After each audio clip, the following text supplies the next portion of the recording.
பல்லவிய மணமேடைக்கு கூட்டிட்டு வராங்க. அஞ்சலிய அஜய் தனியா ரூமுக்கு கூட்டிட்டு வராரு. அஞ்சலி, நான் சொல்றத கேளு. உன்னை நான் மறக்கிறதுக்கு நான் இங்கேயே செத்து போயிருவேன். என் கழுத்துல தாலிய கட்ட அஜய், இல்லாட்டி இந்த மாத்திரைய சாப்பிட்டு செத்து போயிருவேன்னு மாத்திரைய முழுங்கிட்டாங்க அஞ்சலி. இப்ப பிரியா அண்ணான்னு கூப்பிட்டுட்டு வர்றாங்க ரூமுக்குள்ள. மணமேடையில பல்லவி உட்கார்ந்துருக்காங்க. பூசாரி சொல்றாரு, நேரம் ஆயிருச்சு, மாப்பிள்ளைய வர சொல்லுங்கன்னு சொல்றாங்க. அஜய கூப்பிட போறாரு.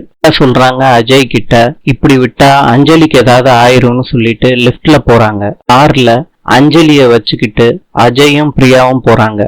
பல்லவியோட ரிலேஷன் பாத்துடுறாங்க பார்வதி போறத. நல்லவ மாதிரி பல்லவிய கூட்டிட்டு வந்த பார்வதி அஞ்சலியும் அஜயையும் அனுப்பி விட்டுருக்காளேன்னு பல்லவி கிட்ட சொல்றாங்க.